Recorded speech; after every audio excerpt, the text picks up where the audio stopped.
Alors, on a vu un premier schéma équivalent pour le Michelson, donc qui consiste en deux points sources filles, donc cohérentes, qui sont soit décalés d'une distance 2e dans l'axe du montage, ou bien décalés horizontalement avec l'angle du miroir M2.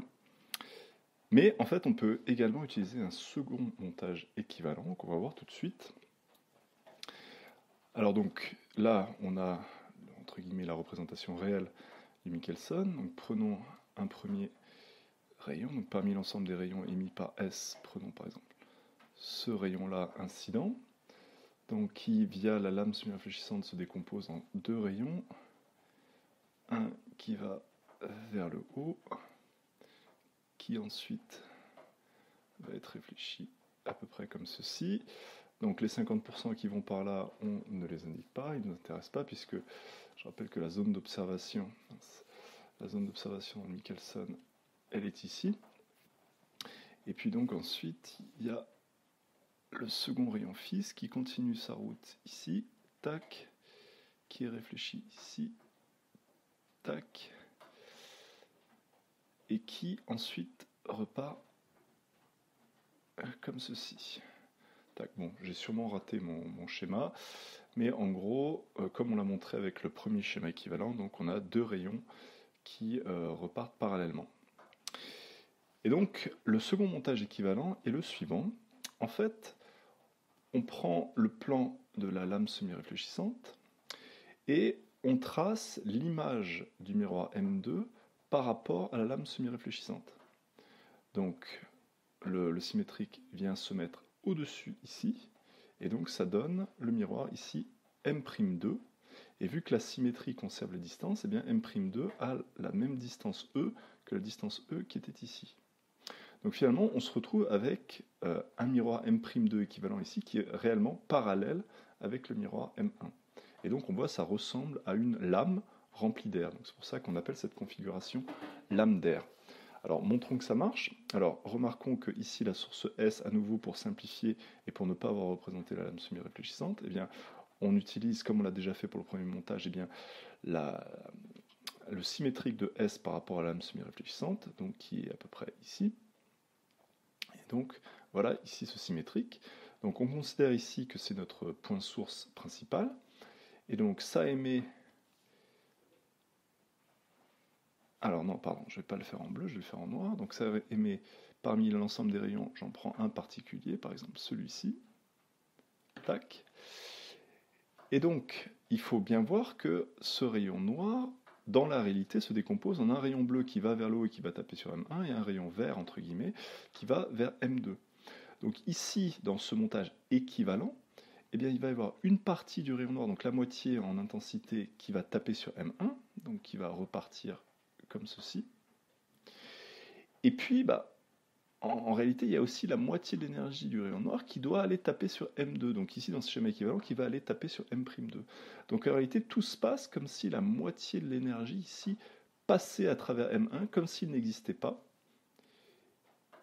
Et donc allait taper uniquement en M'2.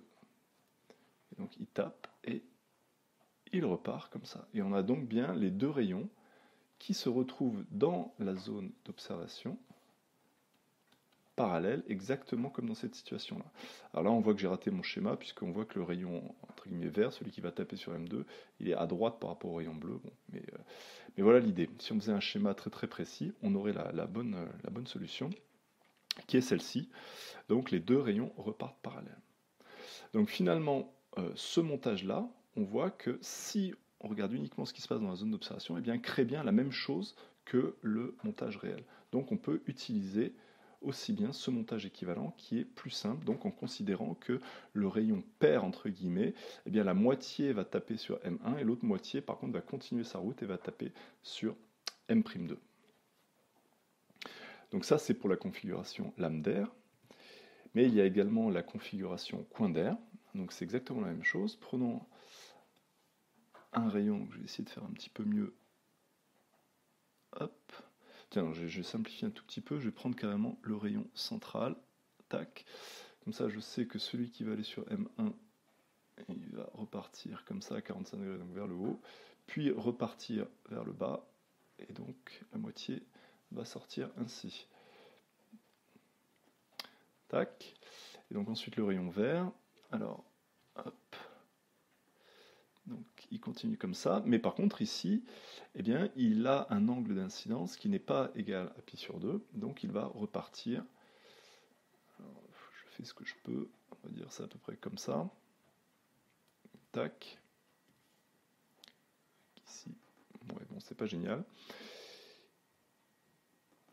Et donc ensuite il va repartir, bon mais mon schéma est vraiment pas très beau, il repartirait, mettons, comme ceci. Donc finalement, dans la zone d'observation, en montage coin d'air, eh bien, on a deux rayons fils qui sont divergents l'un par rapport à l'autre. Et donc si j'utilise ce montage équivalent, vérifions qu'on a bien la même chose. Donc on a le rayon pair qui vient taper l'ensemble des deux miroirs, et donc il se décompose en le rayon bleu, hop, qui lui tape M1, donc il repart de la même manière, donc il repart ainsi, donc on voit que dans la zone d'observation c'est bien le même, et le rayon vert qui va taper M2, donc ici dans le schéma équivalent M'2, eh bien il va partir, donc là j'ai fait la normale, et donc il va repartir, alors, je vais essayer de faire un petit peu mieux, il va repartir comme ceci.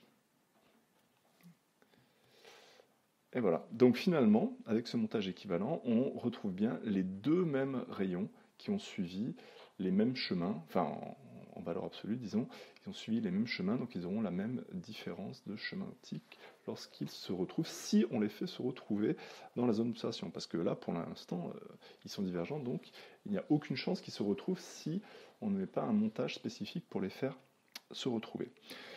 Voilà, donc on voit que le montage équivalent en utilisant le miroir M'2, qui est l'image par la lame semi-réfléchissante du miroir M2, ainsi que la source, le point source, disons originel S, qui est le symétrique de la vraie source par rapport à la lame semi-réfléchissante, eh bien on voit que ce montage équivalent est réellement équivalent, donc on obtient bien les mêmes rayons dans la zone d'observation. Alors pour finir, pourquoi ce second montage équivalent ? Eh bien, parce qu'en fait, ça permet de mieux voir certaines choses, comme on va le voir par la suite, par rapport au montage avec les deux points sources, qui est parfois un petit peu moins clair. Donc on va voir quelques spécificités.